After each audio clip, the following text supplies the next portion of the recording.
2020 में हुए दंगे देश की सत्ता परिवर्तन की साजिश थी।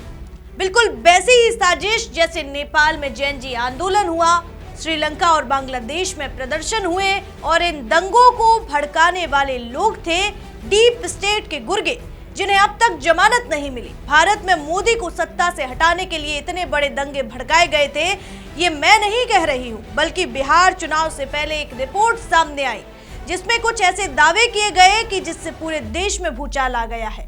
आखिर ये पूरी कहानी क्या है, कैसे बनी ये साजिश और इसका दायरा कितना बड़ा था, बताऊंगी आपको। देखिए हमारी एक खास रिपोर्ट। नमस्कार, मैं हूं आराधना नामदेव, आप देख रहे हैं वीके न्यूज। 2020 में दिल्ली में भड़के ये दंगे, वो तस्वीरें तो आपको याद होंगी। जरा याद कीजिए वो मंजर जिसमें कितने ही निर्दोषों की जानें चली गई। ये इतनी बड़ी सुनियोजित साजिश के तहत हुए थे कि भारत की सत्ता परिवर्तन कराया जाएगा। दरअसल दिल्ली पुलिस ने सुप्रीम कोर्ट में 177 पेज का हलफनामा दाखिल किया है और इसमें जो खुलासे हैं वो रोंगटे खड़े कर देने वाले हैं। फरवरी 2020 में दिल्ली के उत्तर पूर्वी इलाके में जो हिंसा भड़की, जिसमें 53 मासूम लोग मारे गए, सैकड़ों घायल हुए, दुकानें जली, घर लूटे गए।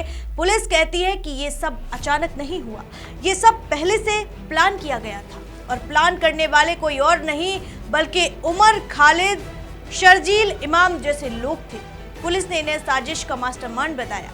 सबसे बड़ा चौंकाने वाला खुलासा जो हुआ, सबसे बड़ी चौंकाने वाली बात जो है वो है इस हिंसा की टाइमिंग। पुलिस का आरोप है कि ये सब जानबूझकर उस समय शुरू किया गया जब अमेरिका के तत्कालीन राष्ट्रपति डोनाल्ड ट्रंप भारत दौरे पर आए थे। 2024 और 25 फरवरी 2020 को ट्रंप दिल्ली में थे। ठीक उसी समय उत्तर पूर्वी दिल्ली में आग लग गई। क्यों?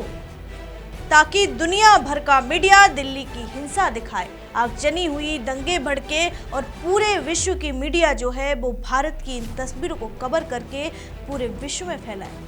सीएए को मुसलमानों के खिलाफ पोग्रोम बताया जाए और भारत की अंतर्राष्ट्रीय छवि को धक्का लगे। पुलिस ने कहा ये कोई विरोध नहीं था बल्कि भारत की एकता, सौहार्द और संप्रभुता पर हमला था। पुलिस के मुताबिक दिसंबर 2019 से ही जामिया मिलिया इस्लामिया में प्लानिंग शुरू हो गई थी। शर्जील इमाम वहां भाषण दे रहे थे, लोगों को भड़का रहे थे। जनवरी 2020 में सीलमपुर में एक गुप्त मीटिंग हुई। वहां उमर खालिद ने महिलाओं को आगे किया।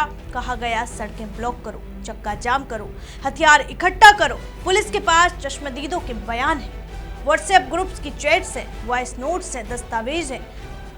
सबूत बताते हैं कि ये सब पहले से तय था और ये साजिश सिर्फ दिल्ली तक सीमित नहीं थी। पुलिस ने कहा कि ये प्लान था पूरे देश में हिंसा फैलाने का।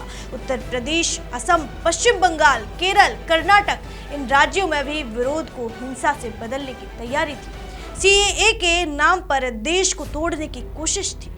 पुलिस ने इसे आर्म्ड रिबेलियन का प्रयास बताया। अब एक और गंभीर आरोप है। दिल्ली पुलिस कहती है कि आरोपी जानबूझकर केस को लटकाने में लगे हैं। उमर खालिद, शर्जील इमाम, मीरान हैदर, गुलशिफा फातिमा बार बार नई याचिकाएं दाखिल करते हैं, झूठे आधार पर सुनवाई टालने की मांग करते हैं। चार्जशीट तक फाइनल नहीं होने दी जा रही है। पुलिस ने इसे न्यायिक प्रक्रिया में रुकावट बताया। कहा ये लोग विक्टिम कार्ड खेल रहे हैं, जबकि असल में ये साजिश करता है। सभी आरोपियों पर यूएपीए यानी अनलॉफुल एक्टिविटीज प्रिवेंशन एक्ट के तहत मुकदमा चल रहा है। दिल्ली हाई कोर्ट ने भी सितंबर में इनकी जमानत खारिज कर दी थी।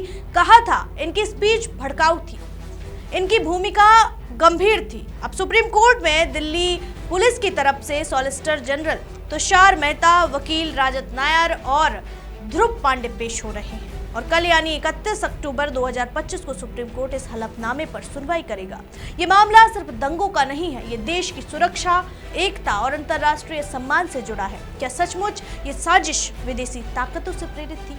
क्या ट्रंप विजिट का समय जानबूझकर चुना गया? क्या उमर खालिद और शर्जील इमाम इसके मुख्य सूत्रधार थे? ये सारे सवाल अब कोर्ट के सामने हैं और जवाब मिलने वाले हैं। आप क्या सोचते हैं? क्या ये साजिश सचमुच इतनी बड़ी थी और क्यों? आगे जो भी अपडेट इस खबर पर होगा, कल सुनवाई के बाद जो भी कोर्ट का आदेश आएगा, अब तक इस खबर से जुड़े तमाम अपडेट पहुंचाते रहेंगे। देखते रहिए वीके न्यूज। मुझे दीजिए इजाजत, शुक्रिया।